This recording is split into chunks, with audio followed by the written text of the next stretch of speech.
Shalom, senang dapat berjumpa kembali di dalam program Bible Study Online CK7, di mana pada hari ini kita akan melanjutkan pembelajaran kita, saudara, dari 1 Samuel pasal yang kedua.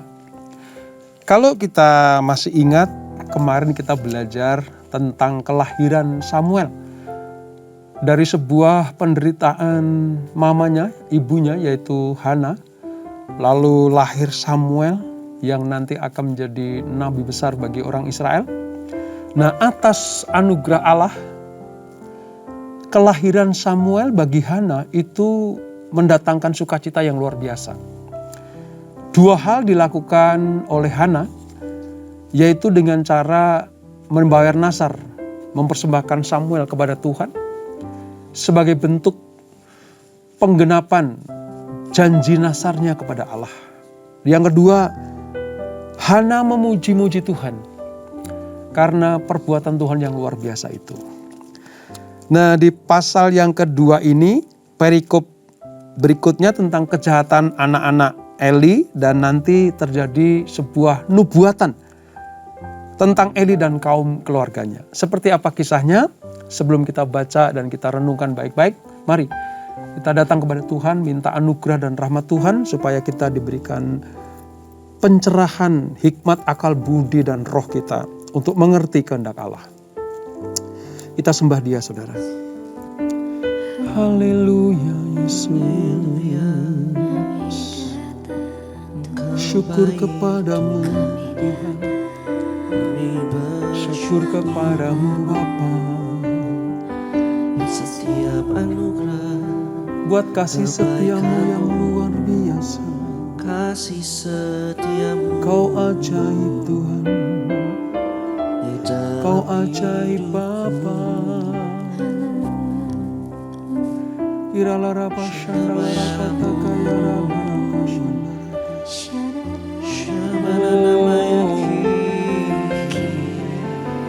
kami sembah Engkau, Yesus. Kami bersyukur. Iralah rapa syandara kaya Yesus. Kekuatan di hidupku, ku dapat di dalam-Mu. Kau teguhkan hatiku, tiada yang mustahil bagimu. Amin. Sebab aku percaya, bukan karena melihat, namun karena firman-Mu yang selalu digenapi di hidupku. Ku percaya, bukan karena melihat, namun karena firman-Mu tiada pernah berubah. Amin Tuhan, amin Yesus. Kekuatan di hidupku, ku dapat di dalam-Mu.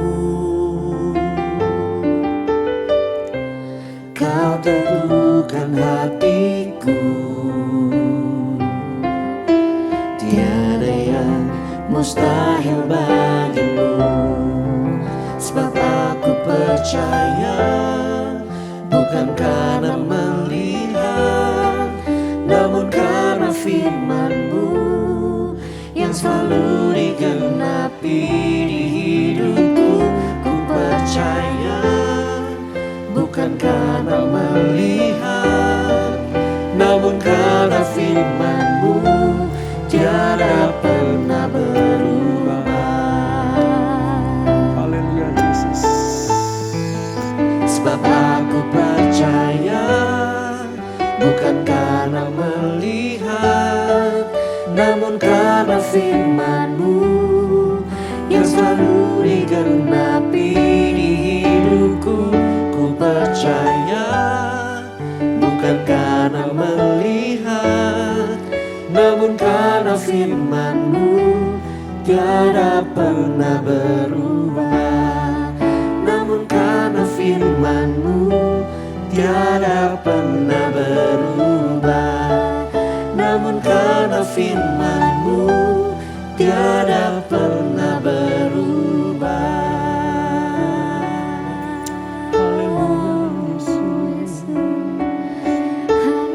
Firman-Mu tak pernah berubah.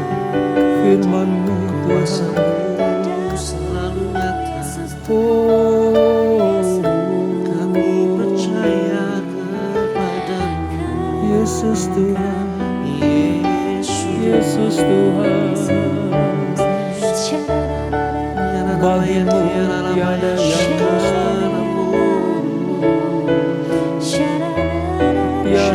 mustahil bagimu.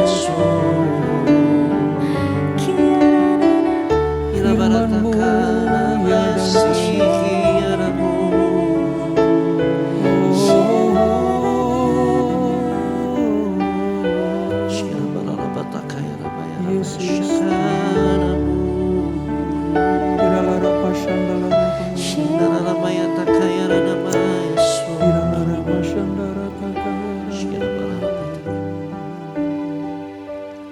Ku yakin saat Kau berfirman, ku menang saat Kau bertindak. Hidupku hanya ditentukan oleh perkataan-Mu. Ku aman karena Kau menjaga. Ku kuat karena Kau menopang. Hidupku hanya ditentukan oleh kuasa-Mu. Bagi Tuhan tak ada yang mustahil.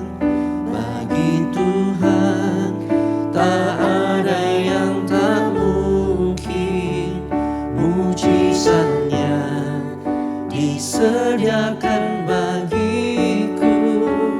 Ku diangkat dan dipulihkannya.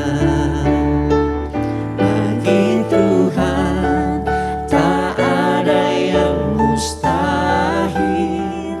Bagi Tuhan tak ada yang tak mungkin. Mujizatnya disediakan bagiku. Ku diangkat dan dipulihkannya. Terima kasih Bapak. Ku yakin saat Kau berfirman, ku menang saat Kau bertindak. Hidupku hanya ditentukan oleh perkataan-Mu. Ku aman karena Kau menjaga. Ku kuat karena Kau menopang. Hidupku hanya ditentukan oleh kuasa-Mu.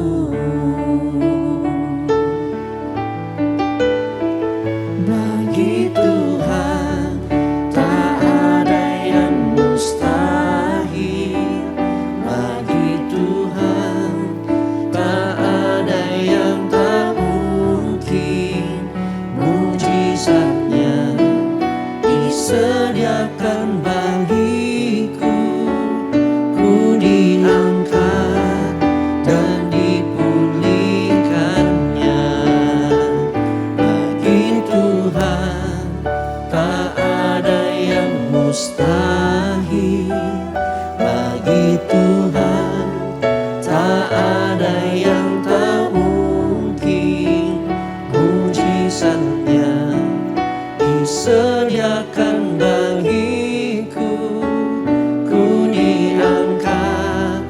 dan dipulihkannya.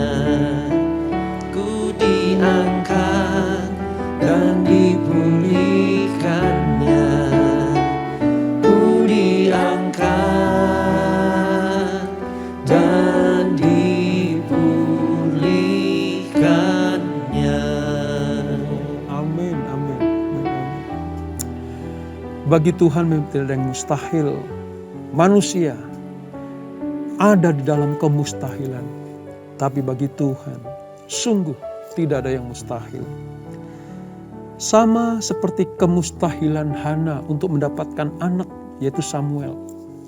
Namun karena dia ada di dalam rancangan dan rencana Tuhan, maka kemustahilan Hana itu menjadi tidak mustahil sebab dia datang kepada Tuhan. Bagi Tuhan tidak ada yang mustahil. Terima kasih Bapak. Sebentar kami akan melanjutkan pembelajaran kami. Urapi kami. Kami membuka telinga mata hati kami untuk ditaburi benih firman Allah. Belajar tentang kebenaran-Mu sehingga kami semakin hari semakin mengenal Engkau dan tinggal di dalam kebenaran itu. Urapi kami Tuhan. Di dalam nama Yesus. Mari yang siap belajar firman Tuhan sama-sama kita katakan amin. Saudara, di dalam 1 Samuel pasal yang kedua ini, kita akan mulai dari puji-pujian Hana. Ya, puji-pujian Hana. Mengapa Hana memuji Tuhan? Kita akan baca dulu dalam perikop ini saudara, ayat 1 sampai dengan ayat yang ke-5. Ya, 1 sampai 5. Demikian firman Tuhan. Puji-pujian Hana. Lalu berdoalah Hana, katanya, hatiku bersukaria karena Tuhan. Tanduk kekuatanku ditinggikan oleh Tuhan. Mulutku mencemooh musuhku, sebab aku bersukacita karena pertolongan-Mu. Tidak ada yang kudus seperti Tuhan, sebab tidak ada yang lain kecuali Engkau. Dan tidak ada gunung batu seperti Allah kita. Janganlah kamu selalu berkata sombong. Janganlah caci maki keluar dari mulutmu. Karena Tuhan itu Allah yang maha tahu. Dan oleh Dia perbuatan-perbuatan diuji. Busur para pahlawan telah patah. Tetapi orang-orang yang terhuyung-huyung, pinggangnya berkaitan kekuatan. Siapa yang kenyang dahulu, sekarang menyewakan dirinya karena makanan. Tetapi orang yang lapar dahulu, sekarang beroleh beristirahat. Bahkan orang yang mandul melahirkan 7 anak, tapi orang yang banyak anaknya menjadi layu. Nah saudara, dari apa yang Hana pujikan kepada Allah, ini sedang berbicara begini saudara, bahwa kemasyhuran Tuhan itu bukan semata-mata karena segala kebaikannya yang Dia perbuat atas umatnya. Bukan cuma itu saja. Orang bisa memuji hanya karena kebaikan Tuhan. Orang bisa memuliakan Tuhan lewat nyanyian pujian karena dia sudah mengalami kebaikan-kebaikan Tuhan. Dan itu wajar saudara. Tetapi di dalam pujian Hana ini ada juga tentang kemasyhuran Allah karena keadilannya. Karena keadilannya. Mengapa? Tadi ada sebuah kalimat paradok-paradok yang disampaikan. Contoh misalnya, ya, siapa yang kenyang dahulu ayat 5 itu, sekarang menyewakan dirinya karena makanan. Tapi orang yang lapar dahulu sekarang boleh beristirahat. Itu paradok. Dari yang kenyang sama yang lapar. Yang kedua misalnya, bahkan orang yang mandul melahirkan 7 anak. Tetapi orang yang banyak anaknya menjadi layu. Ya, ini berbicara tentang keadilan Allah ketika ada orang yang menderita, diperlakukan tidak adil, dihina, diejek, dicaci maki.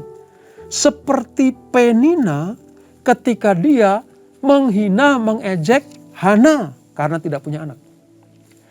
Disinilah nyanyian keagungan, kemasyhuran Allah itu bukan semata-mata karena kebaikannya, tapi juga karena keadilannya yang ditegakkan melawan orang-orang yang tinggi hati. Itulah yang menjadi isi hati Hana yang ditumpahkan lewat nyanyian pujian ini. Pujian ini merayakan tentang kebaikan Tuhan.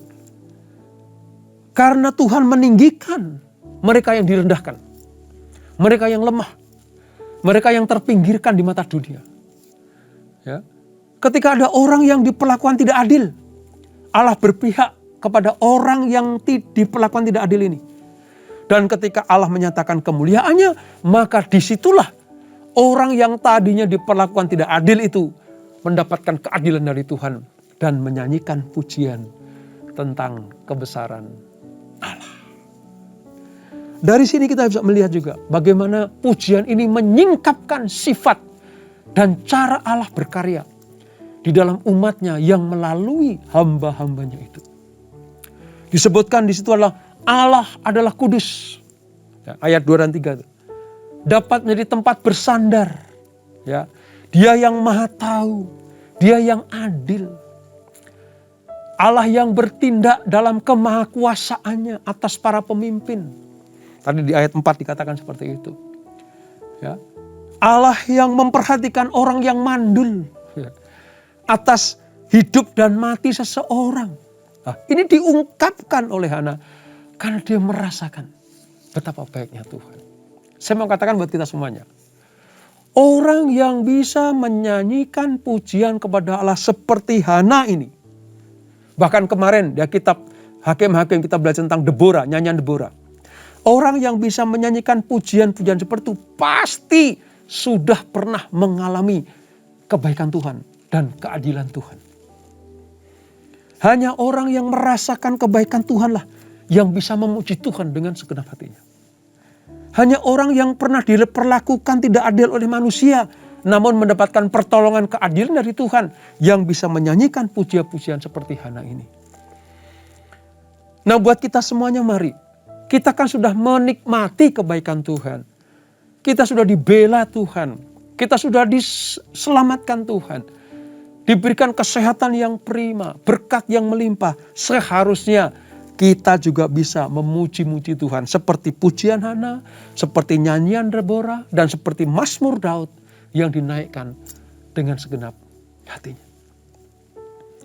Nah saudara, di dalam perikop ini juga ada tentang kejahatan anak-anak Eli. Ini sebuah kontradiksi perilaku dari sikap anak-anak Eli, yaitu Hofni dan Pinehas, dengan Samuel, karena ini Samuel sudah mulai bertumbuh saudara.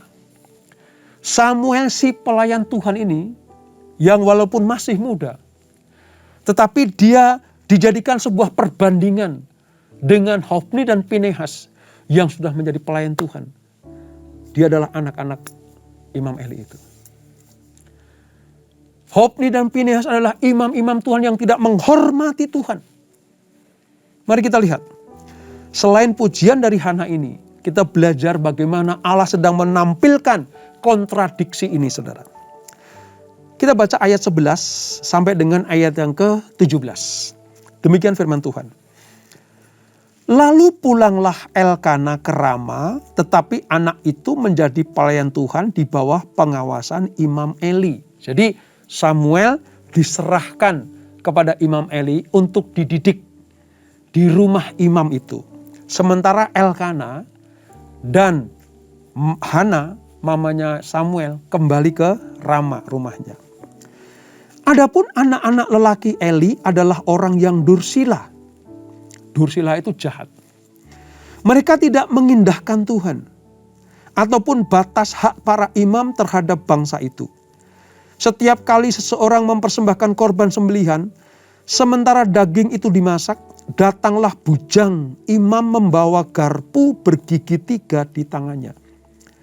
Dan dicucukkannya ke dalam bejana atau ke dalam kuali atau ke dalam belanga atau ke dalam periuk.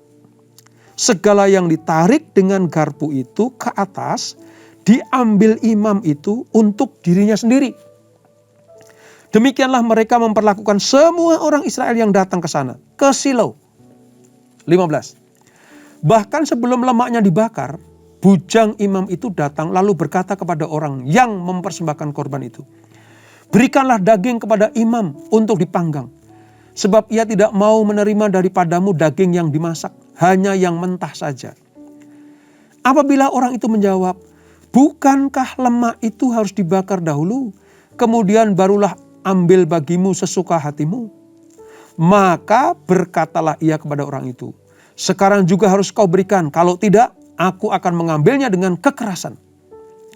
Dengan demikian, sangat besarlah dosa kedua orang muda itu di hadapan Tuhan. Sebab mereka memandang rendah korban untuk Tuhan. Nah, ini kejahatan anak-anak Imam Eli, yaitu Hofni dan Pinehas. Sekarang mari kita lihat. Berlawanan dengan Samuel, anak yang masih belasan tahun ini, memperlihatkan sebuah perilaku yang menyenangkan hati Tuhan. Kita lihat ayat 18, saudara. Adapun Samuel menjadi pelayan di hadapan Tuhan.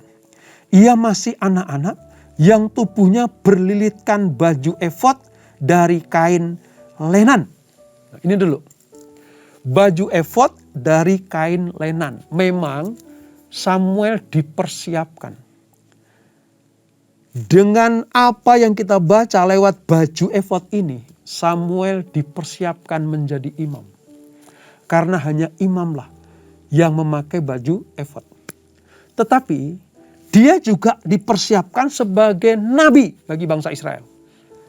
Itu kebesaran Samuel di situ, saudara. Sejak dari anak-anak sudah dipersiapkan memakai bahkan apa? Baju efod dari kain lenan. Tidak sembarangan orang boleh memakai baju efod itu. Nah, kontradiksi dengan anak-anak Imam Eli yang perilakunya kayak tadi tuh. Suka ngambilin persembahan, daging persembahan, bahkan lemak yang dibakar untuk menyenangkan hati Tuhan itu diambil duluan. Kalau nggak dikasih dengan cara paksa. Inilah yang membuat Tuhan sebenarnya itu betul-betul kecewa dengan keluarga Eli ini, saudara. Mari kita lihat. Kejahatan anak-anak Eli ini, kita bisa lihat bagaimana mereka melakukan fungsi keimaman hanya sebatas ritual. Hanya melaksanakan tugas imam tetapi hanya ritual saja. Namun dia tamak, rakus. Imam yang hanya sekedar melaksanakan tugas di dalam kemah pertemuan atau kemah suci. Namun hidupnya tamak dan rakus itu digambarkan seperti Hofni dan Pinehas. Kerakusannya dilihat dari mana? Dari cara mereka mengambil persembahan itu yang harusnya kepada Tuhan. Di sini kita bisa melihat apa saudara? Bagian Tuhan yang diambil oleh para imam itu menandakan bahwa imam itu masih hidup di dalam kedagingannya. Sikap mereka ini disebut sebagai memandang rendah korban untuk Tuhan. Siapa yang mengambil bagian persembahan yang harusnya untuk Tuhan, tapi untuk kepentingan diri sendiri, disebut sebagai memandang rendah korban untuk Tuhan. Bahkan bukannya dilakukan dengan cara-cara yang halus. Perbuatan mereka dilakukan dengan perampasan. Kalau nggak dikasih dengan kesadaran penuh, dia akan rampas. Padahal umat yang membawa korban persembahan tahu. Lemaknya dibakar dulu, habis itu nanti terserah kamu mau ngambil terserah. Karena lemak itu untuk Tuhan. Tapi para petugas atau para pelayan-pelayan yang di bawah komando Hofni dan Pinehas ini, apa yang terjadi? Memaksanya. Ini yang disebut sebagai pelecehan terhadap Tuhan. Saudara bisa bayangkan itu. Tabiat para imam yang harusnya menjadi teladan dan contoh bagi umat dalam hal membawa persembahan. Mereka tidak memberikan teladan yang baik. Namun kita lihat bagaimana pertumbuhan Samuel nanti akan menjadi alat kemuliaan Tuhan. Karena seperti mamanya yang menyerahkan Samuel kepada Tuhan sepenuh hati. Terserah Tuhan mau pakai apa. Demikianlah Samuel tahu persis hidupnya memang sedang dipersiapkan. Bukannya sebagai imam bagi bangsa Israel, tapi juga nabi bagi bangsa yang besar itu. Itu kesalahan yang pertama. Bagaimana mengambil bagian dari korban bagi Tuhan. Yang kedua, kesalahan Hofni dan Pinehas. Mereka hidup secara amoral. Mari kita lihat ayat ke-22, saudara. Ayat 22. Ayat 22 bilang begini. Eli telah sangat tua. Jadi bapaknya Hofni dan Pinehas sudah sangat tua. Apabila didengarnya segala sesuatu yang dilakukan anak-anaknya terhadap semua orang Israel. Dan bahwa mereka itu tidur dengan perempuan-perempuan yang melayani di depan pintu kemah pertemuan. Dari sini kita bisa melihat. Bukan hanya masalah persembahan, daging persembahan. Hewan korban itu yang diambil mereka. Tapi secara amoral mereka melakukan persetubuhan dengan orang-orang yang ada di dalam pintu gerbang, pintu perkemahan. Siapa saja yang dijumpai, yang dimaui. Tindakan mereka ini menajiskan diri dan mengotori rumah Tuhan. Sayang sekali, Eli sebagai ayah bagi dua anaknya ini tidak dengan tegas menegur anak-anaknya. Coba lihat ketidaktegasan Eli. Ayat 22 ya sudah kita baca tadi sampai 25. Sekarang 23. Berkatalah ia kepada mereka demi mendengar bahwa anaknya seperti itu. Berkatalah Eli kepada mereka. Mengapa kamu melakukan hal-hal yang begitu? Sehingga aku dengar dari segenap bangsa ini tentang perbuatan-perbuatanmu yang jahat itu. Jangan begitu anak-anakku. Bukan kabar baik yang kudengar itu karena kamu menyebabkan umat Tuhan melakukan pelanggaran. Jika seseorang berdosa terhadap seorang yang lain, maka Allah yang akan mengadili. Tapi jika seseorang berdosa terhadap Tuhan, siapakah yang menjadi perantara baginya? Tapi tidaklah didengarkan mereka perkataan ayah itu, sebab Tuhan hendak mematikan mereka. Saudara bisa lihat. Harusnya sebagai seorang imam kepala pada waktu itu. Kalau melihat anak-anaknya tidak benar di depan Tuhan seperti Hofni dan Pinehas, di-cut dulu dong tugasnya. Anak-anakku, aku sudah mendengar apa yang kau lakukan. Engkau betul-betul memalukan bapakmu ini. Engkau betul-betul menajiskan rumah Tuhan.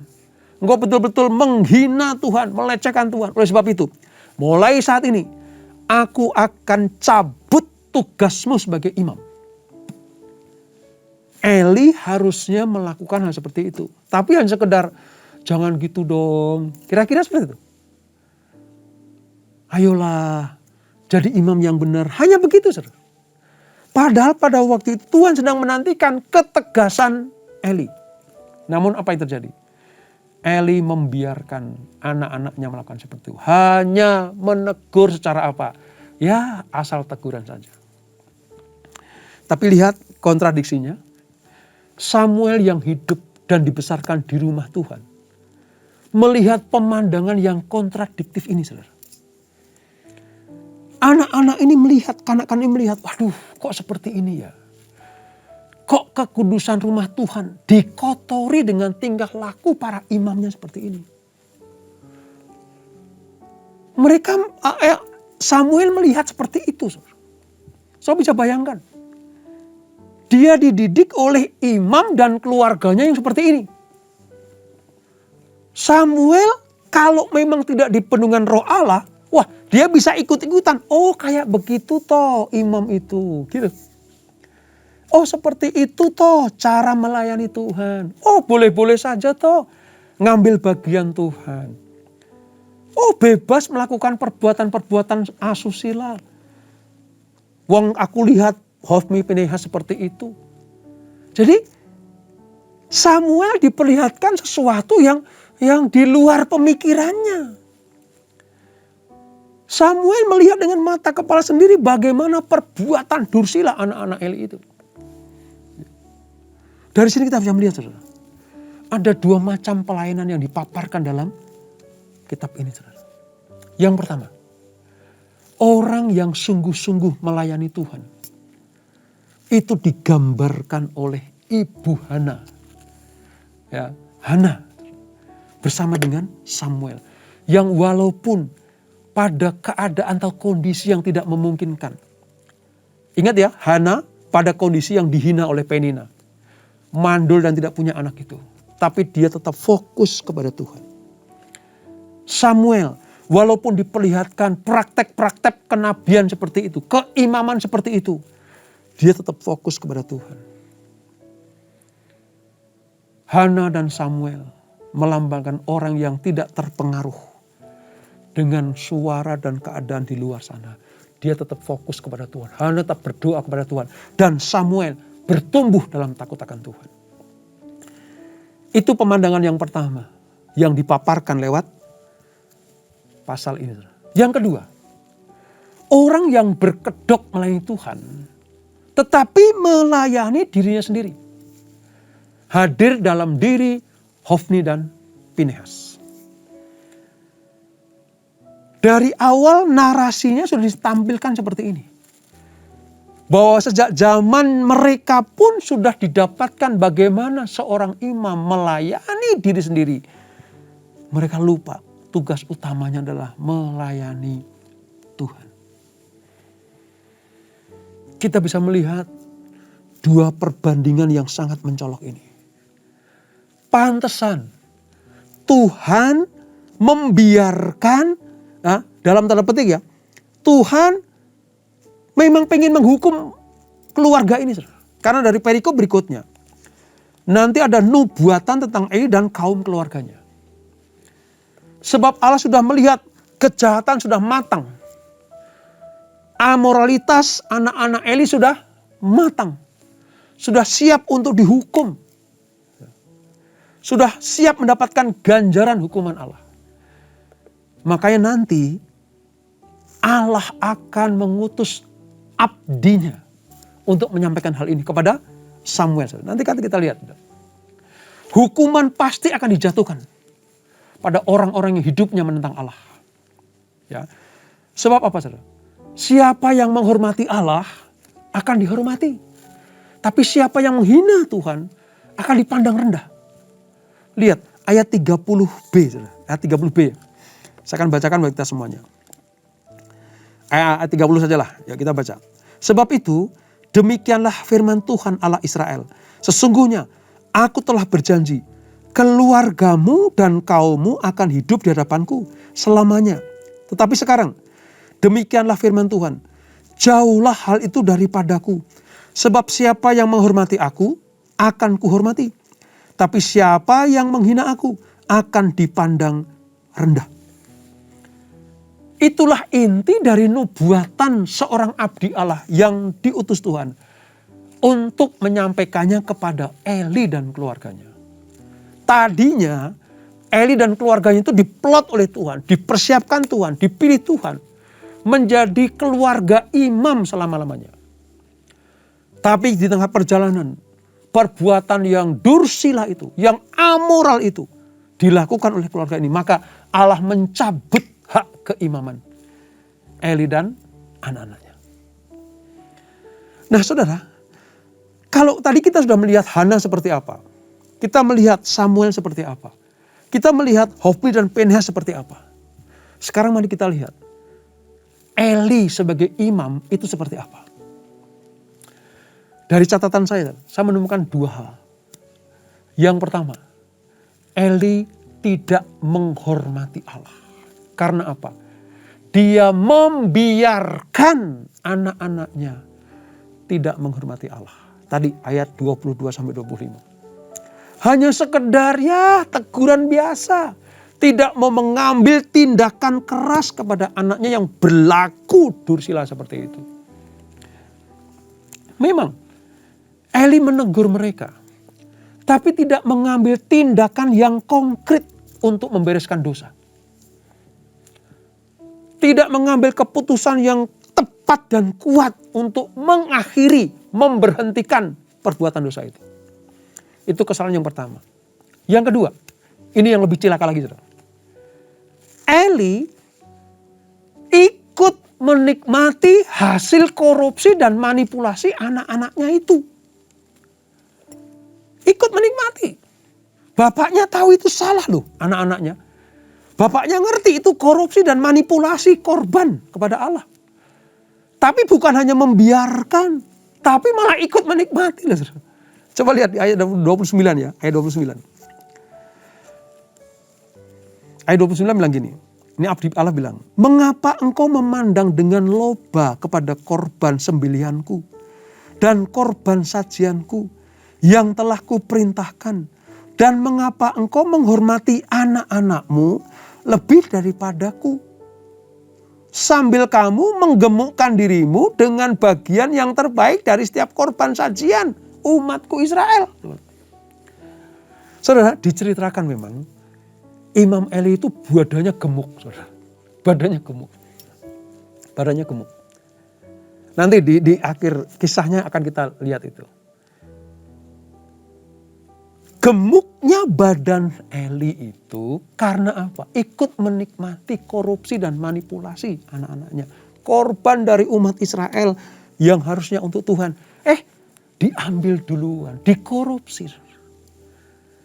Dengan kata lain, tepat pernyataan Allah tentang Eli bahwa ia menghormati anak-anaknya terlebih daripada menghormati Tuhan.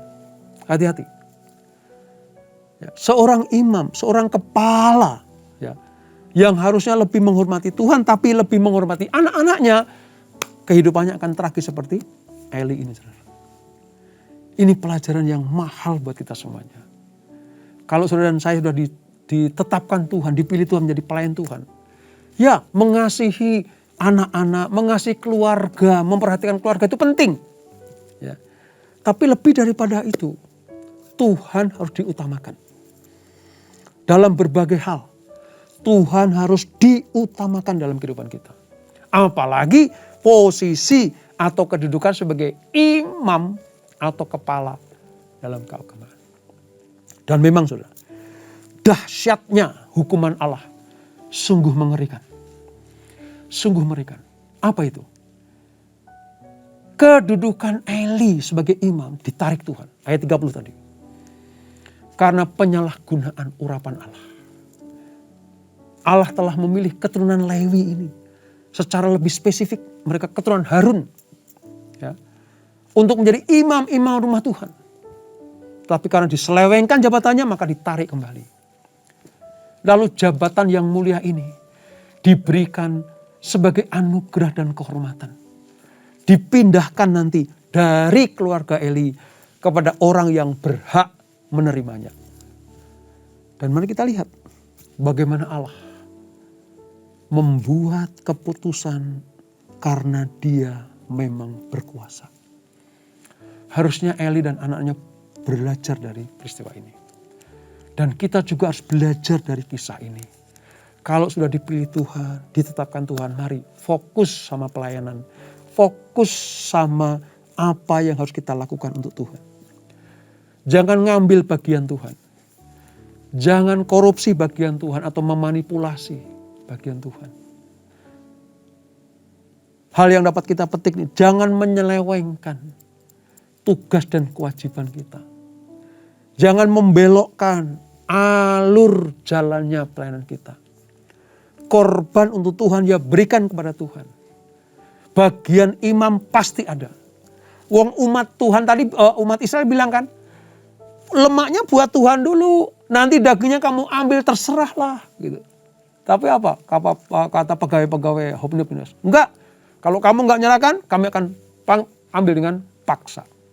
Ini sebuah pemandangan yang luar biasa, menyakiti hati Tuhan. Maka disebut sebagai anak-anak yang tidak menghormati Allah dan menyepelekan Tuhan. Jangan sampai terjadi, saudara. Dari sini kita belajar, milikilah karakter seperti Hana dan Samuel yang fokus kepada pelayanan panggilan Tuhan. Jangan seperti Hofni dan Pinehas yang menyelewengkan hak Tuhan lewat jabatan yang kita emban. Kita tundukkan kepala. Bapa, terima kasih untuk anugerah-Mu. Kami belajar dari dua sosok yang ditampilkan Tuhan. Samuel dan Hofni dan Pinehas. Bagaimana Tuhan sudah memberikan hak keimaman kepada Eli dan keluarganya. Namun diselewengkan. Namun tugas itu dikaburkan lewat dosa dan perbuatan yang amoral. Maka Allah mencabut kembali hak itu. Kami juga belajar dari seorang Samuel dan ibunya Hana, yang walaupun mengalami pemandangan-pemandangan yang tidak baik. Hana dihina oleh Penina. Samuel yang masih kanak-kanak diperlihatkan oleh perbuatan Hofni dan Pinehas yang tidak terpuji itu. Tapi mereka berdua tetap fokus kepada panggilan Allah. Dan nanti Allah akan memakai Samuel dengan luar biasa. Terima kasih Bapak untuk pelajaran yang indah ini. Ajar kami memiliki hati yang terus fokus kepada Allah. Setia kepada panggilan. Setia pada pelayanan yang Tuhan berikan buat kami. Dan kami tidak menyalahgunakan pelayanan itu. Supaya namamu dipermuliakan. Sebab pasti ada bagian bagi kami berkat-berkat dari Tuhan. Lemak yang terbaik untuk Tuhan. Dan Tuhan pasti memberikan bagian-bagian dari pelayanan yang taat dan setia kepadamu. Terima kasih Bapak. Berkati kami semuanya. Berkati anak-anakmu. Usaha kami, pekerjaan anak-anakmu, bisnis anak-anakmu diberkati Tuhan. Rumah tangga kami diberkati Tuhan. Ajar kami melakukan seperti apa yang Tuhan perintah untuk kami lakukan. Dan sebelum kami berpisah, kami siapkan hati kami terima berkat yang daripadamu. Kekasih-kasih Kristus arahkan hatimu kepada Tuhan. Terimalah berkat kasih anugerah dari Allah Bapa yang berlimpah-limpah. Di dalam anaknya yang tunggal Tuhan Yesus Kristus. Dan persekutuan yang dalam Roh Kudus menyertai kita semuanya. Mulai saat ini sampai Maranatha. Tuhan Yesus datang untuk yang kedua kali menjemput kita semuanya.